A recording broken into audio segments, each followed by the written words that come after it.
Hello, welcome to From Caracas. I'm Laura Prada. In this opportunity, we've moved to the headquarters where the NAM is being held, the Non-Aligned Movement Summit here in Caracas, Venezuela is being held, and we are talking today with the Vice Foreign Minister Sergei Ryabkov from Russia, with whom we'll be talking about some important updates about what is happening today in the world. Welcome. Hello. Hello. Thank you for having me. Thank you for having the time for us. How have the NAM moved through these years? Well, the Bandung Declaration and principles set forth in it in '55 are as relevant as ever. I would say they prove their validity as principles and norms of international law. Unfortunately, especially in recent years, we witness more and more challenges to this system, which is predictable, durable, and ensures sovereignty of states and their right to self-determination. Countries like US and they're like-minded literally attack those who want to do it their own way. And this is a huge problem. We witness it in any areas, from the military and security over to finance, further over to culture.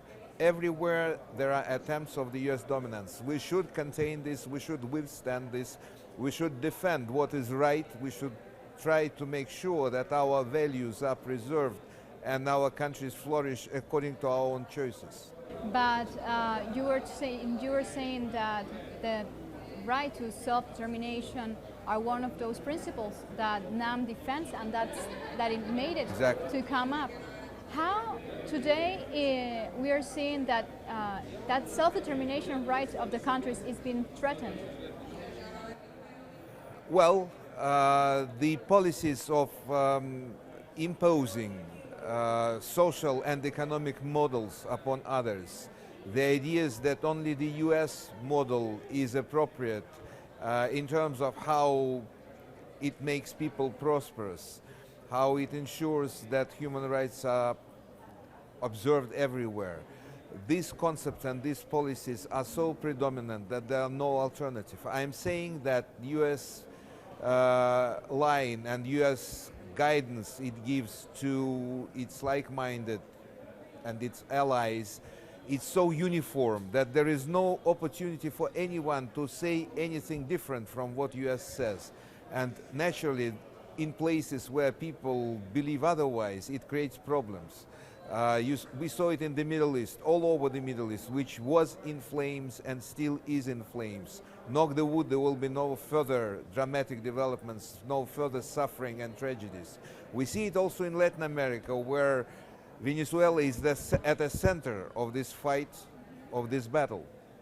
As you were saying exactly, Russia have taken a step forward, and as a mediator in conflicts, we've seen it how the position you have assumed towards Venezuela, towards Iran, also towards Cuba. How has Russia become such an important mediator also with North Korea? How has Russia become such an important mediator between all those conflicts, and why is being respected?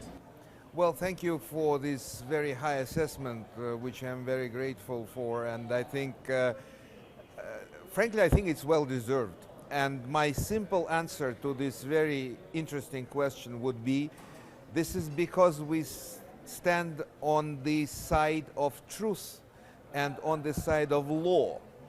Many people who see Russia as an adversary, particularly in the West, used to tell us that we are on the so-called wrong side of history, as if they know everything about history, how history will unfold. We are of a very firm belief in the rightness of our way to ensure that there is no place for dictate and hegemony in the modern international relationship. It's out. It's a multipolar world.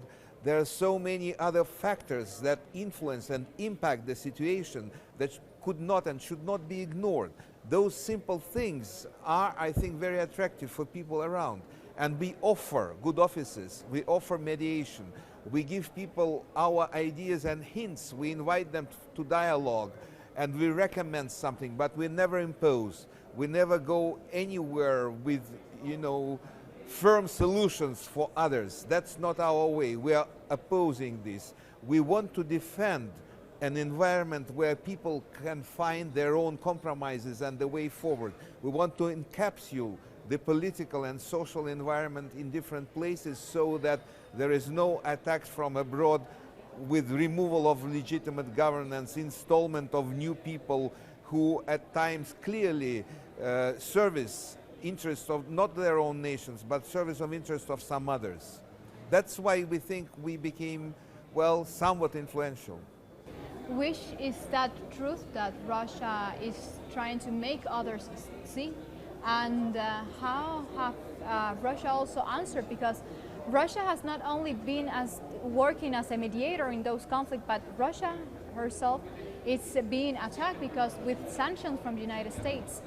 How, within all that mediation, Russia also defends that truth and wishes that truth? We don't make much out of these sanctions which are being imposed now and again upon ourselves. For one, we are a big country with quite diversified connections and relations throughout the world. And we have many more alternative partners who are more than eager to invest in Russia, to buy from Russia, to cooperate with Russia, irrespective of what US or whoever else thinks of it. This is number one. Number two, I think the negative effects of the US sanctions, if any, have been most recently assuaged by what we call in our system ability to substitute import with domestic production, particularly in the area of agriculture, food processing, but also in areas like machine building, like construction, infrastructure. Across the board, we see more and more Russian goods and Russian technologies and Russian products appearing on the market. And we have very low inflation, by the way, so we don't sense that much of US sanctions. So in some cases, they even ignite progress in our system that was long overdue, I would put it this way. Now you're in Venezuela. Very beautiful place. Exactly, yes. And beautiful people. It is. What have you been able to see? Do you hold talks, bilateral talks with Venezuelan authorities? What have been your conclusion after this date's meeting here? Now it's not my first time here. I came here several times earlier, and I can never see this time again that country is in whatever you would call it, in a disarray. That's not the impression one gets when from the moment you are on your soil.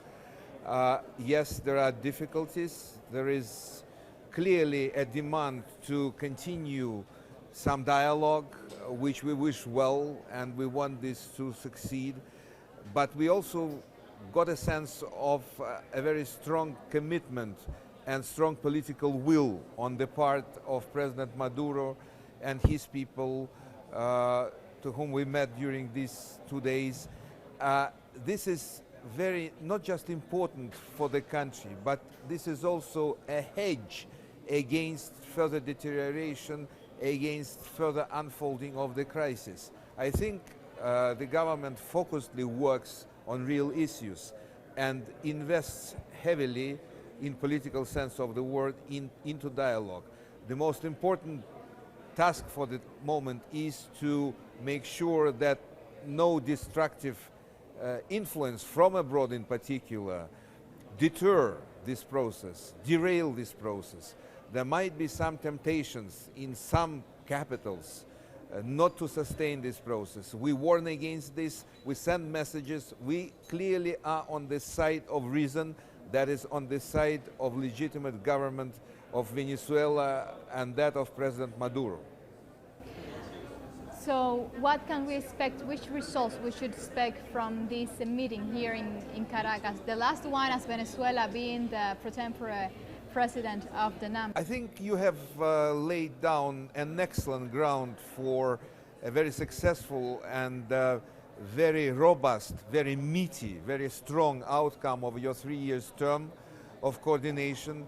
The next chair of NAM, which is Republic of Azerbaijan, a close friend and neighbor to Russia, will inherit a great legacy from you, and it would be a point of departure, a platform from which they will further move on unifying agenda, which is, in a nutshell, in defense of multilateralism.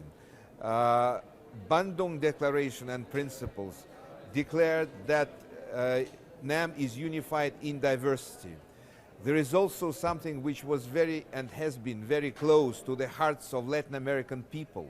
And this is also which we not just propagate, but we realize in our own country, which is very, very multinational and very multi-ethnical and multi-religious.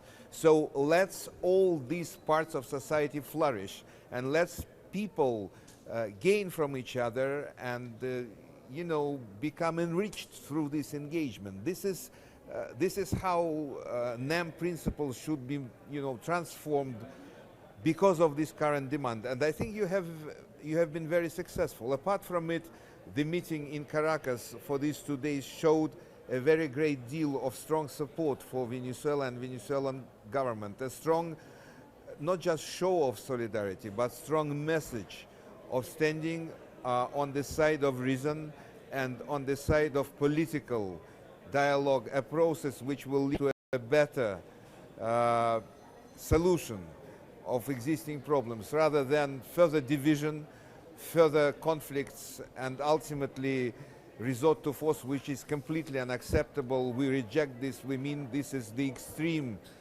reflection of the worst in the US policies today.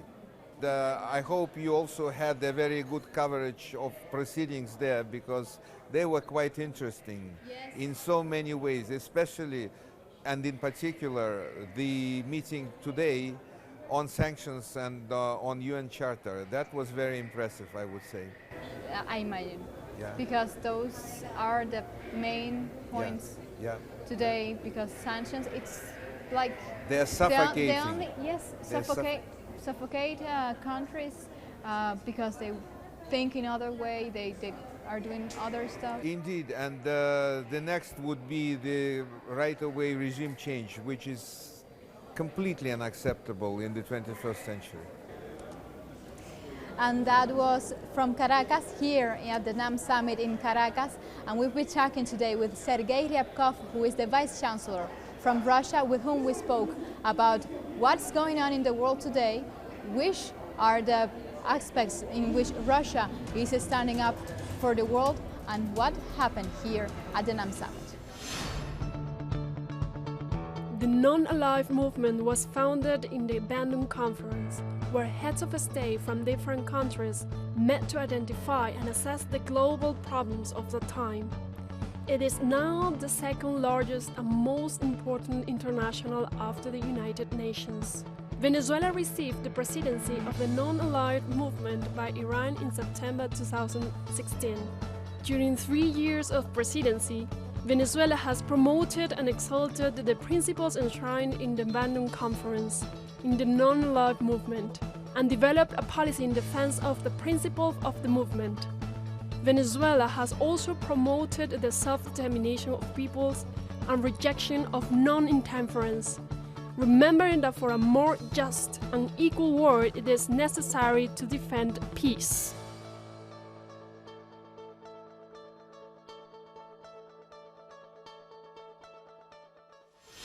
And we are back here from Caracas, and now we speak to Angola's UN Ambassador, María de Jesús dos Reis Ferreira.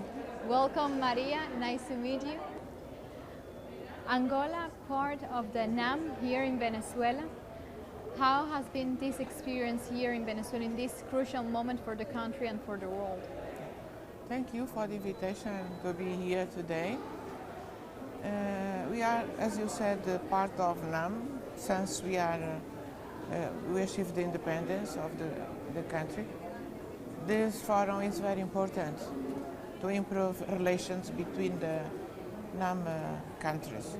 And as member of the NAM, we had to be here in Venezuela. So also because we have good relations on bilateral field with Venezuela. So it was a very good experience being here in Venezuela for the NAM meeting. And we are happy with what we achieved here in Venezuela.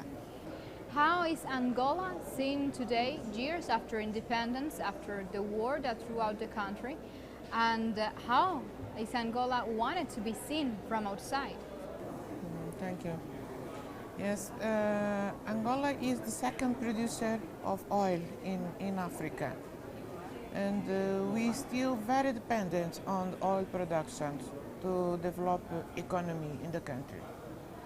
With the new government, with President João Lourenço, he wants us to increase the development of the country, not just with the oil resources, but also looking at our resources that Angola has. Fortunately, we have many other resources to develop the country. Of course, the oil was fundamental, was crucial for development of the country up to now. But now we are not looking only to oil. Which are those other topics that we have diamonds, we have a very nice, we have many rivers, so we have a lot of water. We have very good resource for agriculture. So we want to improve the agriculture. We want to improve fisheries. We want to improve other sectors of the mining sector. We have other resources than diamonds. So, but of course, oil still very important for us. Angola has become as a second country in Africa, oil-producing country in Africa. But how is Angola seen today outside Africa? How do you think, which is the perception that exists of Angola? It's very difficult for us to say how others look at us. But Angolan people, it's a very well working people. We receive very well everybody who travels to Angola. So we have many foreigners working in Angola. So it's a little bit difficult to say. How is Angola seen today, years after independence, after the war that throughout the country? And how is Angola wanted to be seen from outside? We would like to be seen as a free country, as a very independent country, deciding for ourselves, our destiny, and a very hard-working people to develop the country and to contribute for the best of Africa and of the world, of course. And now you are here in Venezuela in this summit, this NAM summit, that Venezuela is ending up as temporary president of the NAM, the non-aligned movement. How Angola sees Venezuela, developed Venezuela direction of the NAM movement, and what do you expect as a result of this meeting? Venezuela did a very good job during his term as chair of the non-aligned movement. The results of the meeting were very, very good. And we think that it was a very good example for the next country who will share the non-aligned movement. Venezuela has been doing a very large and strong contribute for the non-aligned movement. So we continue counting also on Venezuela for the growing and between the relations between the countries on the non-aligned movement. Thank you very much for your time. Thank you very much. Thank you very much. And like this, we come to the end of this from Caracas, where we spoke with participants of this NAM summit held here in Venezuela, in Caracas, where we spoke about how the world is leading with blockades, with sanctions, and how multilateral organisms like NAM are working today in the benefit of those countries. Thank you very much.